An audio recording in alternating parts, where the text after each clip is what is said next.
Paz, irmãos. Nós temos uma cantata que está sendo preparada já há meses, né? É um esforço muito grande de regentes, de coristas, né? Além de todo um trabalho de apoio aí de som, projeção.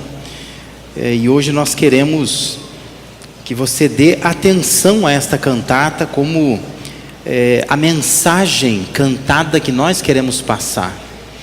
De modo que o que eu quero fazer nesta noite aqui é uma reflexão para que nos preparemos adequadamente para ouvir, né,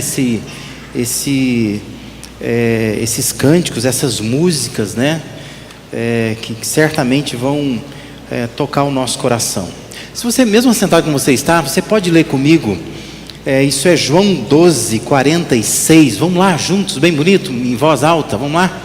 Eu vim ao mundo como luz, para que todo aquele que crê em mim não permaneça nas trevas. Amém? Os evangelhos, eles apresentam Jesus como a própria presença de Deus na terra, né? E isso é algo assim maravilhoso. E João 12, 46 reproduz uma fala de Jesus, afirmando que ele veio ao mundo como uma luz, né? Ele veio como luz. Quando nós lemos Mateus, o Evangelho segundo Mateus, hoje pela manhã fizemos essa leitura durante o culto da manhã. Mateus, ele vai retratar uma declaração do anjo a José acerca do nascimento de Jesus, e ele vai usar essas palavras dizendo assim: a virgem ficará grávida e dará à luz um filho, e lhe chamarão Emanuel, que significa Deus conosco, ou seja, a presença de Deus com a gente aqui na terra. João também, ele vai declarar na introdução do seu evangelho que Jesus é o verbo de Deus, e um verbo de Deus, algo divino, mas que também se encarna, não é? João 1,14 diz: e o verbo se fez carne, habitou entre nós, vimos a sua glória, como a glória do unigênito do Pai, cheio de graça e de verdade. Quando a gente vai para fora dos evangelhos, quando você vai ler alguns documentos do Novo Testamento, a carta de Paulo, ele também vai ponderar sobre a encarnação de Jesus, né? Hoje pela manhã o Gregory pregou, né? O seminarista pregou aqui pela manhã e mencionou, né, esse mesmo texto. Paulo diz que, embora, falando sobre Jesus, né, sendo Deus, não considerou que o ser igual a Deus era algo a que devia apegar-se, mas esvaziou-se a si mesmo, vindo a ser servo, tornando-se semelhante aos homens. Nós vamos ouvir uma cantata que tem por título Um de Nós, né, que fala sobre isso, né? Que Deus se tornou um de nós. A gente pode dizer que Deus, na verdade, se tornou menos que um de nós, porque Ele não só se tornou uma figura humana, mas Ele se tornou uma figura humana que serve, uma figura humana que foi humilhada. E isso é menos que nós, não é? Porque muitos de nós não somos servos nada, nós não servimos ninguém, a nada, a causa nenhuma. Nós vivemos muito melhor do que Jesus viveu quando esteve aqui na terra, e nós não chegamos ao ponto de humilhação que Jesus chegou, né? Portanto, Ele se fez como nós, mas experimentou coisas piores do que nós experimentamos, até porque o fato dele estar no estado de glória e chegar ao estado humano de humilhação é algo assim que nós nunca vamos experimentar. Podemos até ser humilhados, mas nunca seremos divinos como de fato ele era e é. Quando a gente pensa na divinização do humano, a gente divinizar pessoas humanas, isso é comum na história. Agora, quando nós pensamos o inverso, quando a gente pensa na humanização do divino, isso é diferente na história. Sempre foi mais corriqueiro a gente encontrar homens que quiseram ser equiparados a deuses. ou serem considerados, vistos como divinos. Mas você pensar num Deus que quis ser homem, isso é uma coisa inexistente na história. É comum homens serem deificados, endeusados, adorados, venerados ao longo da história. Mas Deus se tornar um homem é único, não é? Até hoje a gente faz assim. Há muitos movimentos que consideram uma pessoa divina. Eu venho de uma cidade do interior que um menino parece que foi estuprado e assassinado, e no túmulo daquele menino, centenas de velas, todos os dias, e as pessoas atribuem curas, milagres àquele menino, porque é comum isso no nosso meio, né? A gente diviniza, a gente deifica pessoas, mas Jesus é justamente o contrário disto. É quando Deus resolve se tornar como um de nós. É quando Deus decide ser homem, enquanto homens estão querendo ser deuses. O livro de Atos dos Apóstolos retrata uma história curiosa que ocorreu envolvendo o apóstolo Paulo quando ele estava em Listra. Diz que Paulo chega em Listra e ali tem um homem que o texto vai dizer que ele é leso dos pés desde o nascimento. E esse homem não pode andar. E Paulo vê aquele homem, conversa com aquele homem e cura aquele homem. E é muito interessante que quando você lê Atos capítulo, isso é Atos capítulo 14, né? A história está em Atos capítulo 14, mas o versículo 11 diz assim que as pessoas ali, né, ao ver o que Paulo fizera, a multidão começou a gritar em língua licaônica: os deuses desceram até nós em forma humana.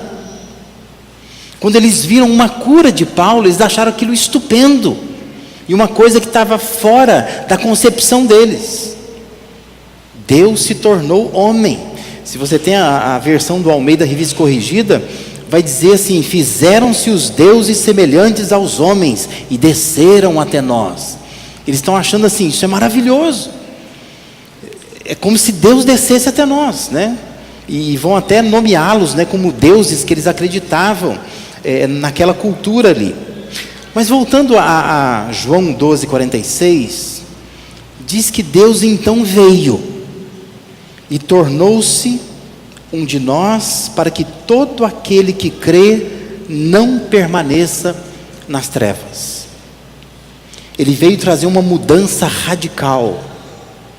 Por vezes nos evangelhos nós encontramos Jesus dizendo que ele não veio trazer condenação, mas afirmando que ele veio trazer transformação.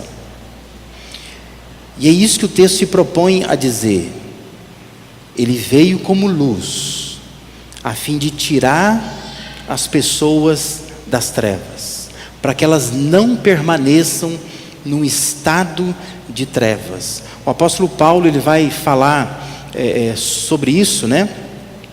Colossenses 1, 13 e 14, dizendo: pois ele nos resgatou do domínio das trevas e nos transportou para o reino do seu Filho amado, em quem temos a redenção, a saber, o perdão dos pecados. Entenda isso nessa noite. Quem crê em Jesus é resgatado do domínio das trevas. É um transporte. E é justamente isso que Jesus está falando em João 12:46. Eu vim ao mundo como luz, para que todo aquele que crê em mim não permaneça nas trevas. Na Bíblia, trevas é símbolo de cegueira. É quando não se enxerga as coisas na frente. Trevas na Bíblia é morte espiritual. É símbolo de desorientação, de escuridão na vida. Jesus estava dizendo que ele veio como luz, para que ninguém mais permaneça nas trevas. Basta crer nele. Se crer nele, você sai das trevas e você vem para a luz que ele diz ser.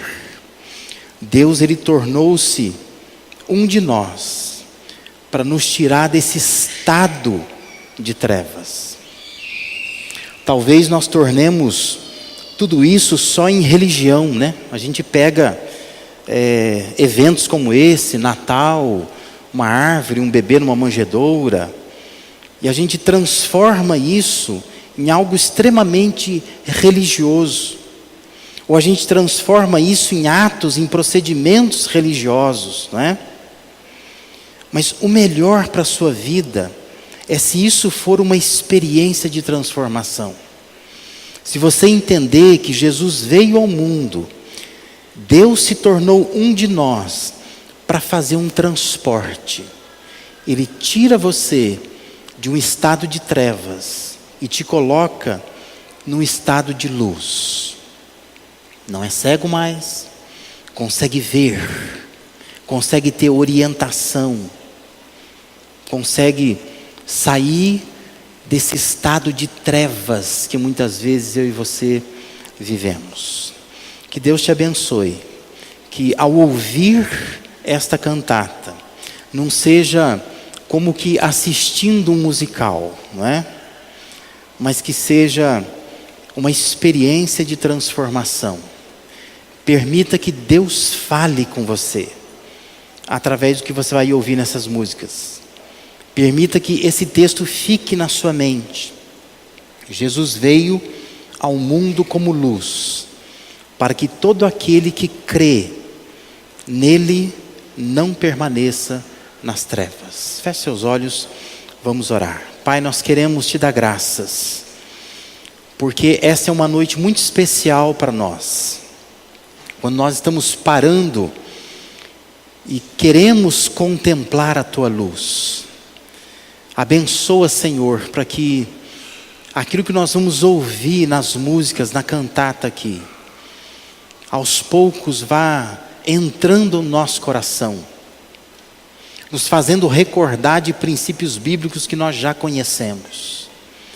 E que assim, ó Deus, saiamos do estado de trevas e possamos sair daqui, ó Deus, com os olhos iluminados pela graça, pela misericórdia do Senhor. Oramos por isso e o fazemos em nome de Jesus. Amém.